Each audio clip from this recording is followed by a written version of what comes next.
Hello everyone, welcome back on my YouTube channel. Environmental science में आज की slide में जो हम टॉपिक डिस्कस करेंगे वो है ओजोन लेयर डेप्लेशन। ठीक है, a very important topic we are going to start in environmental science, ozone layer depletion. So let's cover.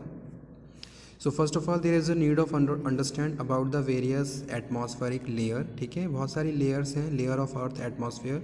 तो सबसे पहले इनको समझ लीजिए और फिर आप बेटर तरीके से ओजोन लेयर और ओजोन लेयर डेप्लेशन को समझ सकते हो। ठीक है, तो ये सारी लेयर होती हैं जो हमारे एटमॉस्फेयर का पार्ट है अर्थ पे। ठीक है, सबसे नीचे क्या है, ट्रोपोस्फेयर है, देख लीजिए।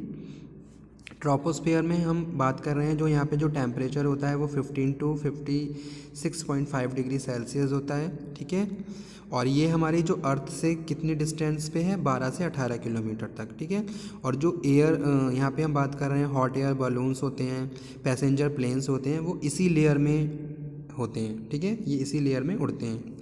उसके बाद जो नेक्स्ट जो लेयर है वो है स्ट्रेटोस्फेयर। स्ट्रेटोस्फेयर लेयर में ही ओजोन लेयर होती है। ठीक है, इसका जो डिस्टेंस है वो 11 से 50 किलोमीटर है और इसका जो टेम्परेचर होता है 56.5 से 2.50 डिग्री सेल्सियस। उसके बाद नेक्स्ट है मीज़ोस्फेयर। मीज़ोस्फेयर्स में मेट्रोलॉजिकल रॉकेट्स होते हैं। ठीक है, एस्ट्रॉयड्स होते हैं। उसके बाद है थर्मोस्फेयर। थर्मोस्फेयर के बाद जो लास्ट है वो है एक्सोस्फेयर। ठीक है, एक्सोस्फेयर में सैटेलाइट्स होती हैं, स्पेसशिप्स होती हैं। तो ये हमारी लेयर हैं एटमॉस्फेयर की। पहले ये समझ लीजिए, ट्रोपोस्फेयर, स्ट्रेटोस्फेयर, मीज़ोस्फेयर, थर्मोस्फेयर और एक्सोस्फेयर। उसके बाद नेक्स्ट इमेज रिलेटेड है ओजोन लेयर से। अब हमारी जो अर्थ है इसको कवर किया हुआ है ओजोन लेयर ने। कैसे?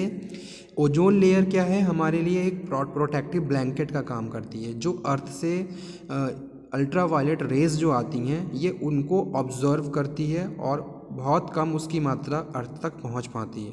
तो ओजोन लेयर हमारे लिए क्या है, एक प्रोटेक्टिव ब्लैंकेट का काम करती है। जो भी सन की जो हार्मफुल रेज होती हैं, अल्ट्रा वायलेट रेज होती हैं, ये उनको ऑब्जर्व कर लेती है और ये रेज़ हमारी अर्थ तक नहीं पहुंच पाती।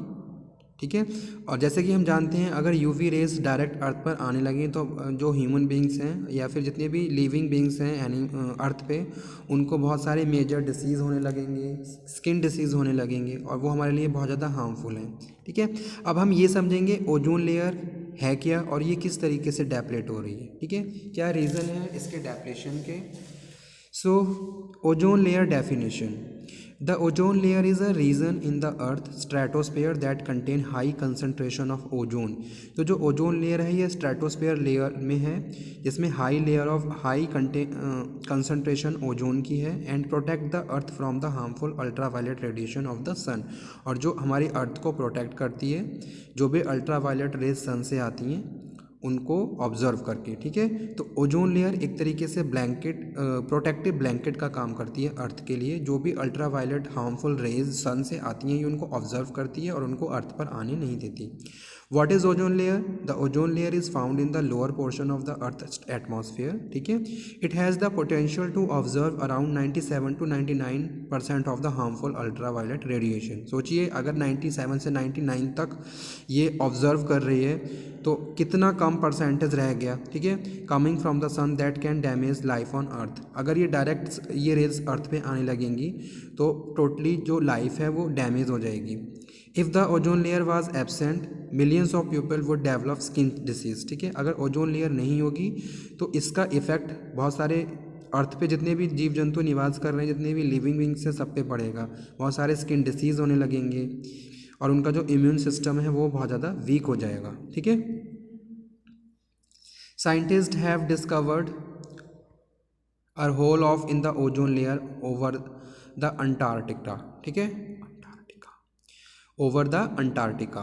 This has focused their concern on various environmental issues and step to control them. तो जो साइंटिस्ट हैं इन्होंने ये फाइंड किया कि भाई ओजोन लेयर में एक होल हो रहा है। ठीक है, और ये जो होल हो रहा है ये कहीं ना कहीं जो अर्थ पे जो भी पॉल्यूशन हो रहा है और जो भी एथिकल एक्टिविटीज़ हो रही हैं जो कि ओजोन लेयर के लिए बहुत ज़्यादा हार्मफुल हैं, उसकी वजह से हो रहा है। तो हालांकि गवर्नमेंट ने भी बहुत सारे एक्शंस लिए हैं और ये प्रमोट किया गया है कि भाई इन सब चीज़ों को रोका जाना चाहिए ताकि ओजोन होल इंक्रीज ना हो। The main reason for ozone hole the chlorofluorocarbon. तो सबसे बड़ा जो रीज़न है ओजोन होल का वो क्लोरोफ्लोरोकार्बन गैस का है। कार्बन टेट्राक्लोराइड, मिथाइल ब्रोमाइड और हाइड्रोक्लोरोफ्लोरोकार्बन्स का है। ठीक है, so let us have a detailed look of the various cause and effect of ozone layer depletion. अगर मैं बात करूं स्टूडेंट क्लोरोफ्लोरोकार्बन्स की, तो आप रेफ्रिजरेटर में जो गैस होती है ये मेजर कॉज होता है क्लोरोफ्लोरोकार्बन्स का। ओजोन लेयर डेप्लेशन, तो यहाँ पे यही दिखाया गया है। क्लोरोफ्लोरोकार्बन्स देखिए अर्थ पे किस तरीके से स्प्रेड हो रही है और ओजोन लेयर को ख़त्म कर रही है। ठीक है, तो देखिए डेप्लेटेड ओजोन लेयर दिखाई गई है। Ozone layer depletion is the gradual thinning of the earth ozone layer. Depletion का मतलब है जो कि ओजोन की लेयर है वो पतली होती जा रही है, ख़त्म होती जा रही है।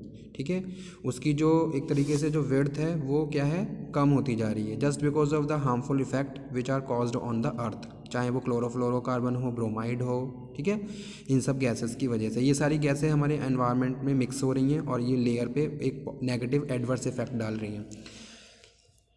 Chemical compound containing gaseous bromine, chlorine from the industries and other human activities. So there are number of causes, चाहे मैं human activities की बात करूँ या फिर industrial factors की बात करूँ। आज के टाइम में हम इंडस्ट्रियलाइजेशन को प्रमोट कर रहे हैं कि भाई ज़्यादा से ज़्यादा इंडस्ट्रियलाइजेशन होना चाहिए, लेकिन इंडस्ट्रीज़ में बहुत सारे ऐसे एक्टिविटीज़ हो रही हैं जो हमारे एनवायरनमेंट को पॉल्यूट कर रही हैं और ये इस तरीके से हमारे जो ओजोन लेयर है इस पर भी एक एडवर्स इफेक्ट डाल रही हैं।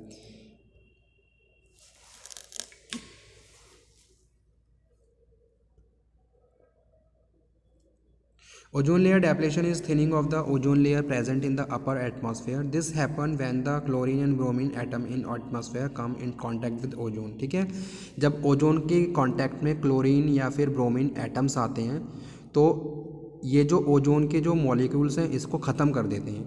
वन क्लोरीन कैन डेस्ट्रॉय, एक क्लोरीन 1,00,000 मॉलिक्यूल्स ऑफ ओजोन को ख़त्म कर देती है। It is destroy more quickly than it is created. ठीक है, some compounds release chlorine and bromine on exposure to high ultraviolet lights, which then contribute to ozone layer depletion. Such compounds are known as ozone depleting substances. The ozone depleting substances that contain chlorine include chlorofluorocarbon, carbon tetrachloride, hydrochlorofluorocarbons and methyl chloroform, whereas the ozone depleting substances that contain bromine and halogens, methyl bromide and hydrobromofluorocarbons। ठीक है, तो ये सारी चीज़ें अर्थ पे बहुत speedly spread हो रही हैं, इनका बहुत सारा इफेक्ट पड़ रहा है हमारे एटमॉस्फेयर पे। Chlorofluorocarbon are most abundant ozone depleting substance, जैसे कि मैंने स्टार्टिंग में ही बताया था, सबसे ज़्यादा जो हार्मफुल इफेक्ट पड़ता है वो क्लोरोफ्लोरोकार्बन का पड़ता है ओजोन लेयर पे। It is only when chlorine atom react with the some of the other molecule it does not react the ozone. ठीक है, Montreal Protocol was proposed in 1987 to stop this use of production and import of ozone depleting substances and minimize the concentration of the atmosphere and protect the ozone layer earth। Government ने भी बहुत सारे actions लिए गए, बहुत सारे law पास किए गए। ठीक है, ताकि हम इस तरीके के प्रैक्टिस को रोक सकें। Cause of ozone layer depletion, the ozone layer depletion is a major concern and associated with a number of factors. Main causes responsible, तो कौन कौन से हैं, क्लोरोफ्लोरोकार्बन, CFC इसको शॉर्ट में बोलते हैं, are the main cause of ozone layer depletion. सबसे ज़्यादा जो हार्मफुल इफेक्ट है वो क्लोरोफ्लोरोकार्बन का ही पड़ता है ओजोन लेयर पे। ठीक है, और ये कहाँ से होती है, स्प्रे एरोसोल्स या फिर रेफ्रिजरेटर्स, एयर कंडीशनर्स जो है वहाँ से ये बहुत ज़्यादा स्प्रेड होती है। और आज के टाइम में देखिए कैसे पॉपुलेशन बढ़ती जा रही है तो इन सब चीज़ों का कंजम्पशन भी बढ़ता जा रहा है, तो इससे क्लोरोफ्लोरोकार्बन की जो परसेंटेज है वो भी बढ़ती जा रही है। The molecules of chlorofluorocarbon in the stratosphere are broken down the ultraviolet radiations and release chlorine atoms. These atoms react with ozone and destroy। ठीक है, तो ये सारे जो वही एटम्स होते हैं ये ओजोन से रिएक्ट करके ओजोन को ख़त्म कर देती हैं। तो जितनी ज़्यादा ओजोन ख़त्म होगी उतनी ज़्यादा रेडिएशंस अल्ट्रावायलेट की बढ़ जाएगी और उतनी ज़्यादा हार्मफुल इफेक्ट या फिर जो रेज हैं वो अर्थ पे आएंगी और हमें बहुत सारे डिसीज़ होने के चांसेस हैं, चाहे वो मेजर डिसीज़ ही क्यों ना हो या फिर स्किन डिसीज़ ही क्यों ना हो। अनरेगुलेटेड रॉकेट लॉन्चेस, आज के टाइम में क्या है, हम रिसर्च पे भी बहुत ज़्यादा ध्यान दे रहे हैं, रॉकेट्स लॉन्च कर रहे हैं। जो रॉकेट से जो बहुत सारी हार्मफुल गैसेस निकलती हैं वो भी क्या है, ओजोन लेयर पे एक एडवर्स इफेक्ट डालती हैं। Researchers say that the unregulated launching of the rockets result in much more depletion of ozone layer and the chlorofluorocarbons do. If not controlled, the might result in huge loss of the ozone layer in 2050. ठीक है, अगर इस तरीके से इन सब चीज़ों को नहीं रोका गया तो 2050 तक ओजोन लेयर का काफ़ी पार्ट ख़त्म हो जाएगा।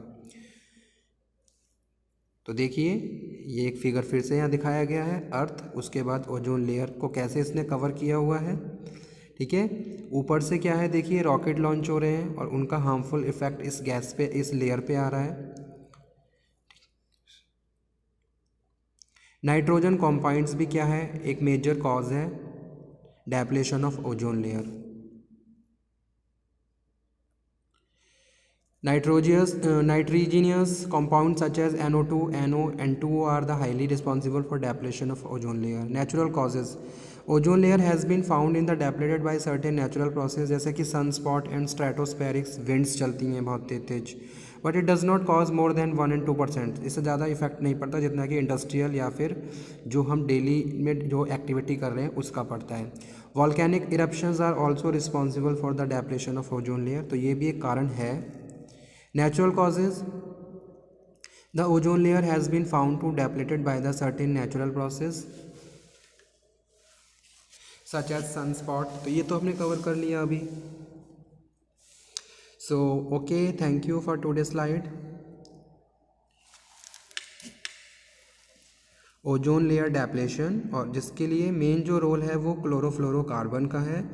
क्लोरोफ्लोरोकार्बन का जो मेजर सोर्स है वो है रेफ्रिजरेटर्स और एयर कंडीशनर्स और स्प्रे एरोसोल्स, जहाँ से बहुत ज़्यादा हाई क्वांटिटी में क्लोरोफ्लोरोकार्बन्स निकलती है और ये हमारे एटमॉस्फेयर में मिलके ओजोन लेयर पे एक एडवर्स इफेक्ट डालती है। तो अभी मैंने बताया था कि भी एक मॉलिक्यूल क्लोरोफ्लोरोकार्बन का 1 लाख एटम्स ऑफ ओजोन को ख़त्म कर देता है। तो इससे हमारी ओजोन लेयर थिन होती जा रही है, पतली होती जा रही है। और एक रिसर्च में ये बताया गया है कि अगर 2050 तक इस तरीके की प्रैक्टिसेस को कम नहीं किया गया तो हमारी जो ओजोन लेयर है वो काफ़ी डेप्लेटेड हो जाएगी।